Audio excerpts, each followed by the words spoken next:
Welcome to This Explainer. When we talk about giant historical figures, we usually picture these booming, larger-than-life personalities. But today, we're diving into the incredible, almost paradoxical life of India's second Prime Minister, Lal Bahadur Shastri. We're looking at a man who had to step into the massive shoes of Jawaharlal Nehru to lead the world's largest democracy during some intensely turbulent times. And the wild part? He did it with this quiet humility and an ethical compass you literally almost never see in global politics.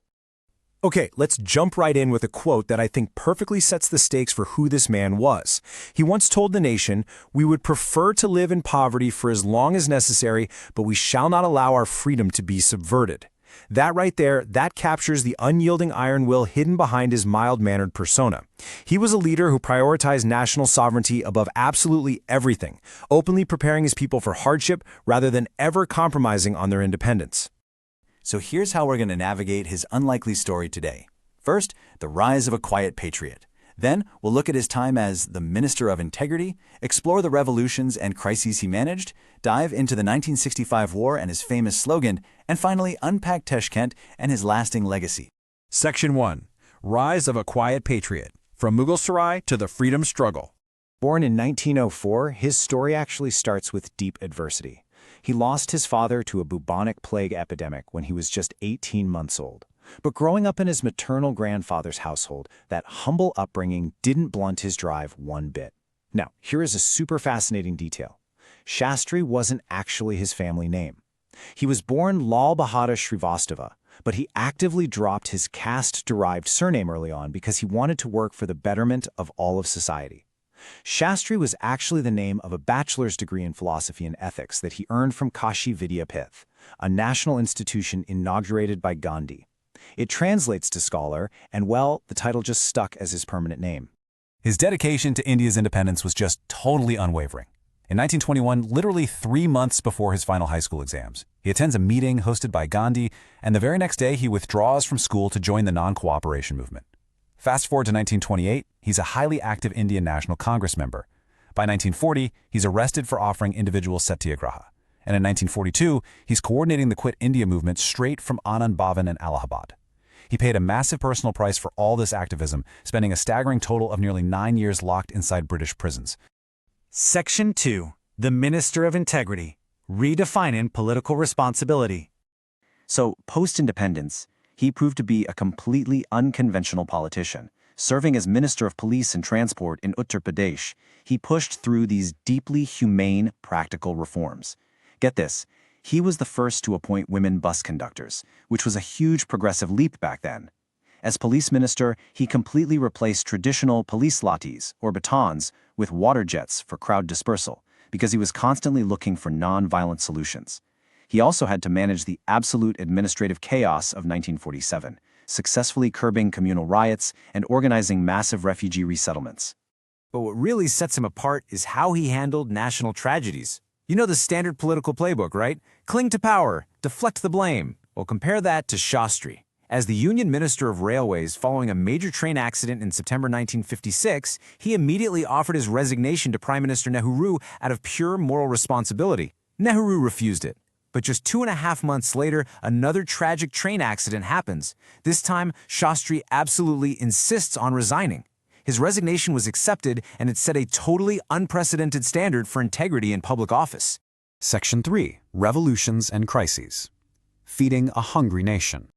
Following Nehru's death in 1964, Shastri steps up as Prime Minister, and he immediately inherits a catastrophic problem: chronic nationwide food shortages. How does he tackle it? By sparking massive, systemic transformations. First, the White Revolution.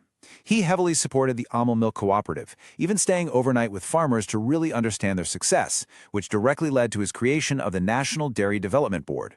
Next, the Green Revolution. To fight the severe grain scarcity, his government pushed high-yielding, rust-resistant wheat strains in states like Punjab and Haryana. And to manage all of this long-term, he oversaw the creation of the Food Corporation of India in 1964. But honestly, it's his personal approach to these crises that really blows my mind. To save food during these shortages, he went on the radio and asked Indians to voluntarily skip 1 meal a week, a practice that became known as the Shastri Vrit, or Shastri Fast. But he didn't just sit in a fancy office and issue decrees. Before he asked the nation to fast, he implemented it in his own family first. He literally, personally plowed the lawn in his official prime minister's residence to grow more grain. I mean, just imagine a modern world leader physically plowing their own front lawn to lead by example. That was exactly who he was. Section 4, War and the Slogan. The 1965 India-Pakistan conflict. Now we hit 1965, and he faces a monumental geopolitical crisis that would test him on the world stage.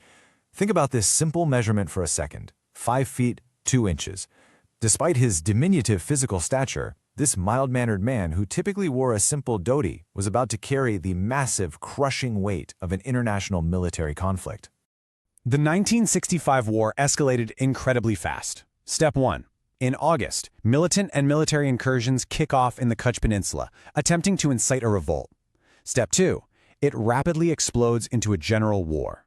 Indian forces cross the ceasefire line, capturing key posts, and advance across the international border, right towards Lahore, amidst massive, heavy tank battles. And Step 3. By September 23rd, after 22 intense days, the war comes to an end with a United Nations-mandated ceasefire.